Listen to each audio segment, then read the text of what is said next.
저도 어릴 때부터 뭐 긴 장편 책 같은 거 많이 봤었어요. 특수한 책인 게 어차피 한자로 쓰인 거 아닙니까? 그쵸. 본인이 어떻게 맛깔나게 한국어로 표현할까를 심혈을 기울인 책입니다. 그런 책이 별로 없어요. 그래서 그 표현력의 깊이가 달라집니다. 예. 이런 뭐 자기계발서 이런 거는 너무 허접해가지고 읽을 필요도 없고요. 예. 어릴 때 그게 참 좋았어요. 저희 부모님한테는 뭘 제가 모른다고 했을 때 물어봤을 때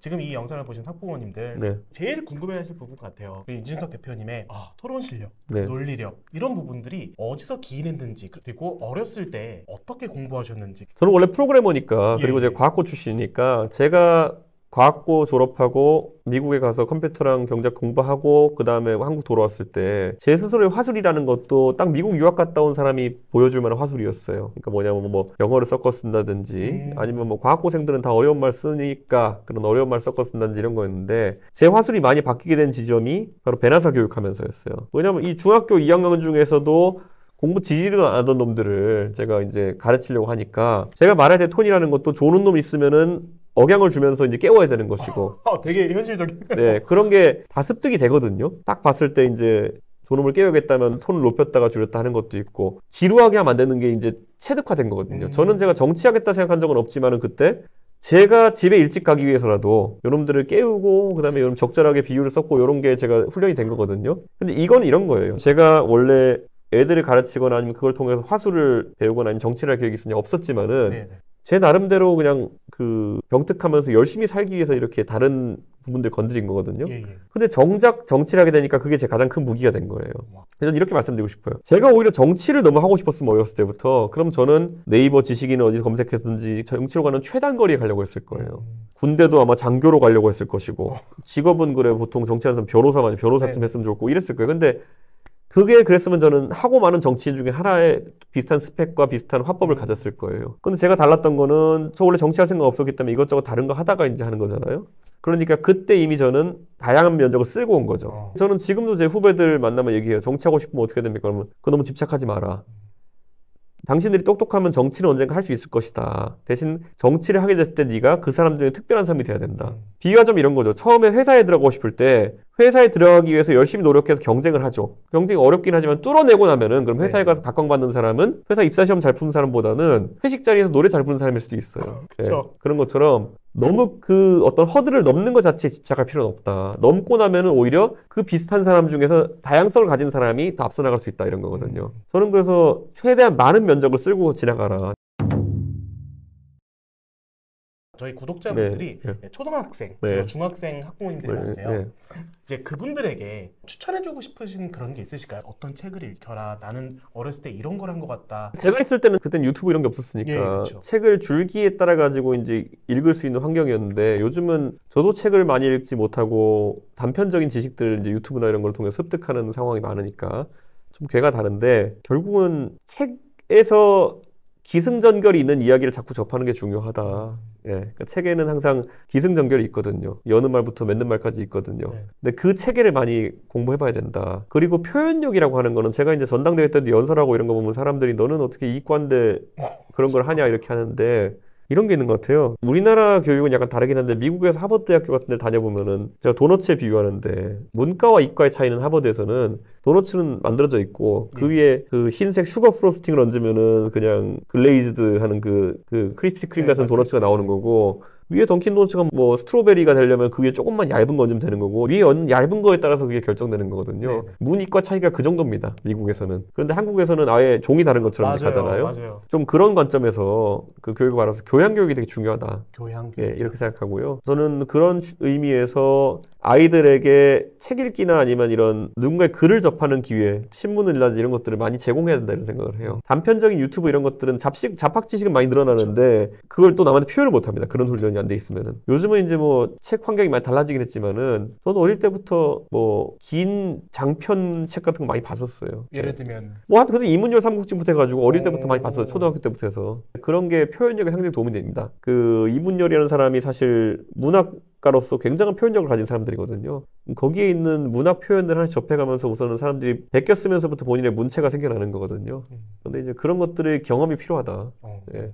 이런 뭐 자기계발서 이런 거는 너무 허접해가지고 읽을 필요도 없고요. 예, 그런 거 말고 그런 어떤 문학적으로 소양이 있는 사람들이 쓴 책을 쭉 읽고 나서 그 표현들을 학습하게 되면은 내 표현력이 늘어납니다. 근데 되게 신기한 게요. 제가 뭐 여러 패널분들을 뭐 여쭤보면은 공통적으로 삼국지를 너무 재밌게 읽으신 거예요.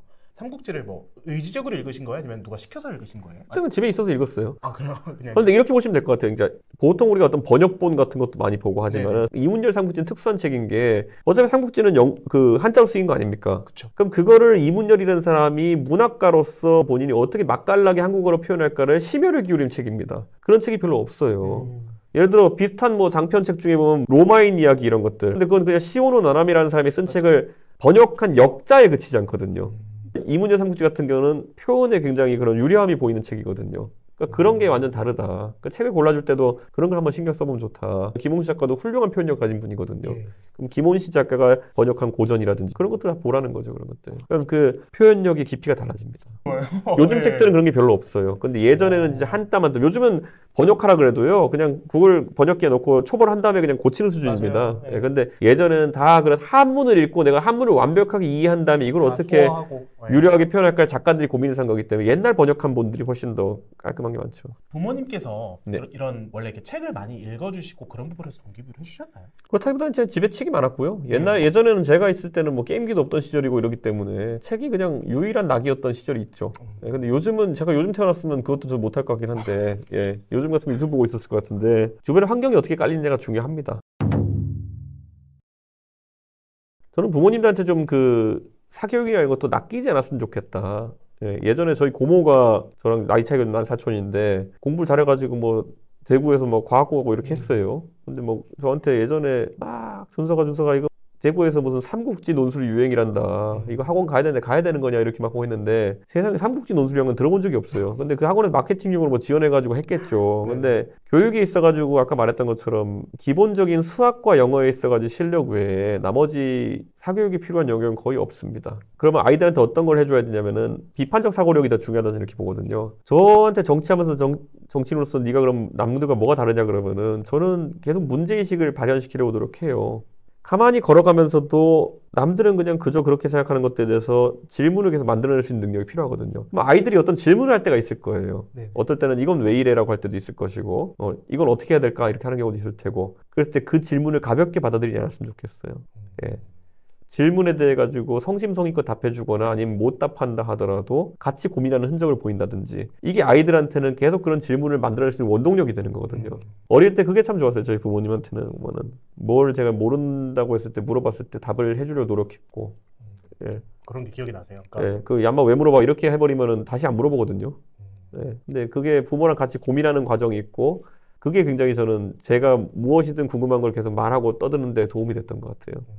아무리 일이 바쁘더라도 힘들더라도 질문은 가볍게 여기지 않았으면 좋겠어요. 요즘에 아이와 대화를 많이 해주는 게 아이의 문해력과 자존감 다 도움이 된다. 뭐 그런 류의 콘텐츠들이 되게 많거든요. 왜냐하면 생각보다 권위자예요. 아이들한테는 부모는 권위자이기 때문에 아까 말했던 것처럼 아이들 가르쳤을 때 선생님에게 신뢰하게 되면은 그 다음에 진로 탐색도 하고 이랬던 것처럼 부모한테 물어볼 때는 정답을 그냥 주길 기대하는 거예요. 정답을 모를 수 있지만은 부모의 말은 꼭 권위가 돼요. 물어봤을 때 우리 엄마는 항상 몰라 물어보지 마 이럴까? 그러면 그거는 그 권위를 스스로 깎아먹는 거거든요. 모르겠는데 한번 같이 고민해보자. 이런 식으로 가서 실제 고민해보고 이런 것도 답일 거라 봐요 저는. 네. 전 정치라는 게 이런 거라 봐요. 그러니까 정치가 좁은 의미에서는 여의도의 국회의원들이나 아니면 뭐 동네 구청장이나 시의원, 구의원이 되는 선출직이 되는 것을 의미할 수도 있어요. 근데 정치라는 건요, 세상을 내가 원하는 방향으로 이끌고자 하는 모든 노력이 정치에 해당하거든요. 예를 들어서 내가 속한 단위에서 문제점을 발견하고 해법을 제시하고 그걸 추진하는 그런 어떤 문제 해결 과정이 다 들어있는 거거든요. 문제의식을 가지는 것도 중요하고요. 제가 옛날에 부산에 가가지고 이제 고등학교 강연을 하고 이랬는데 어떤 친구가 이제 그런 얘기를 해줬어요. 그때 급식이 자기는 맛이 없다. 흥미로운 주제다. 뭐 어떻게 하겠냐. 근데 그 학생이 어떻게 했냐면은 그때 SNS나 이런 데 보면은 페이스북이나 이런 데 보면은 사진에다가 이름 태그 걸 수 있는 기능이 있잖아요. 그래서 뭘 했냐면은 자기 학교 급식 사진을 매일 찍어가지고 인터넷에 올리고 예를 들어 식판에 보면은 여긴 밥이고 여긴 뭐 오뎅탕이고 이렇게 있는 태그 다는 거를 다 한 거예요. 네네. 이렇게 하면 뭐가 되냐 이렇게 했더니만은 이걸 계속 1년, 2년 쌓고 그러면 시간적으로도 볼 수 있다는 거예요. 어. 우리 학교의 급식 메뉴의 추이 이런 것들을 예. 우리 학교는 왜 오뎅탕이 나오는데 오뎅이 평소보다 다른 학교보다 적나 이런 걸 볼 수 있고 이걸 만약에 전국의 많은 학교들에서 한다 그러면 학교 간 비교도 가능하고 시간적 비교도 가능하고 예를 들어 우리 학교 영양사 선생님이 뭐 월 초에는 힘을 주고 월 말에는 힘을 빼는 스타일이다. 그러니까 수요 예측 못 해가지고 월 초에는 맛있는 반찬 주고 월 말에는 돈 없어가지고 네네. 이상한 거 주는 사람이다. 이런 것도 분석이 가능하다는 거예요. 그래서 제가 마지막에 물어봤어요. 그래 그럼 사진 찍어서 이렇게 올리고 분류하는 건 괜찮은데 나중에 그럼 실제로 이걸 어떻게 행동으로 움직일 거냐 뭐 그랬더니 이 학생이 뭐라 답했냐면은 걱정 마십시오. 나머지는 엄마들이 해줄 겁니다 이러더라고요. 근데 그 생각이 합리적이거든요. 네네. 문제인식. 고등학생한테 급식이 얼마나 중요하겠어요? 급식이 맛없다 그랬는데 대부분 사람들이 급식은 원래 맛없는 거야 이렇게 하고 지나갈 수 있었는데 그 학생은 문제인식을 갖고 해결해 보겠다고 한 거죠. 해법은 자기가 크게 품 안 들이고도 할 수 있는 거. 사진 찍어가지고 올리기. 예. 거기서 다른 학교와의 비교. 그리고 학교마다 한 명씩만 올리면 된다는 거예요.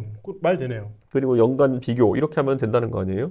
그래서 이제 내가 재사는 놈인데 이렇게 했는데 그 얘기가 이제 그 학생이 하도 하고 다녔더니만은 부산시의 시의원은 그걸 듣고 아예 부산시 조례로 만들었어요. 오, 그게 먹힌 거예요, 그 얘기가? 네, 그래서 부산시의 모든 학교들은 그 학교 급식 사진을 찍어서 올리게 돼 있어요. 이야. 그러니까 그런 학생이야말로 문제 해결 능력이 있는 것이고 자기 나름의 정치를 하고 있었던 것이죠. 근데 이런 거 하나하나가 누군가 문제의식을 가져야지만 이제 바뀔 수 있는 거거든요. 그런 걸 여러분의 자녀가 할 수 있도록 공간을 열어주는 게 중요하다.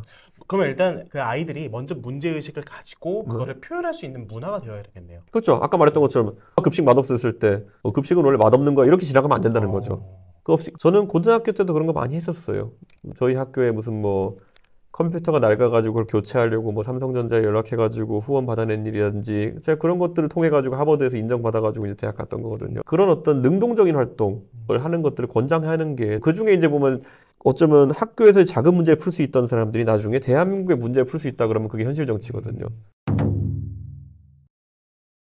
방향성을 잃은 우리 304 학부모님들께 한 말씀 해주실 수 있을까요? 그 교육에 있어가지고 단순히 대학을 가냐 못 가느냐의 문제보다 더 큰 문제들이 많이 생길 겁니다. 예를 들어서 AI라고 하는 것이 이제 사람의 지성을 대체하고 그리고 로봇이라는 게 육체적 능력을 대체한다고 했을 때 결국 거기에서 우리 아이가 살아남으려면은 어떤 특출난 점이 있어야 되느냐를 고민해야 되기도 하고요. 근데 그 과정은 아이들한테 무한한 시도와 트라이얼 앤 에러를 겪도록 해야 되는 거거든요. 그러니까 그 기회를 제공할 수 있도록 많은 자원을 투입해줬으면 좋겠어요. 네, 그래서 그 아이들이 거기서 조금은 탐구형 인재로 나갈 수 있으면 좋겠다. 문제의식을 가지고 탐구 인재로 갈 수 있으면 좋겠다. 많은 경우에 그걸 못하게 되면 나중에 가서 사회적으로 돈 많이 버는 직업 쪽으로 선회를 시키거든요. 그게 이제 그러면 의대 아닌 변호사 가라 이렇게 하는 건데 그 길이 사실 좁은 문일 뿐더러 제 친구 중에 진짜 의사 많고 이렇거든요. 경제적으로 윤택하지만 또 만족하지 못하는 삶을 사는 경우 되게 많아요. 그러니까 그거를 아이들한테 너무 좁게 진로를 제시하지 말고 다양한 시도를 해볼 수 있게 좀 이끌었으면 좋겠습니다. 오늘 너무 따뜻한 네. 인사이트 네. 나눠주셔서 너무 감사합니다. 네.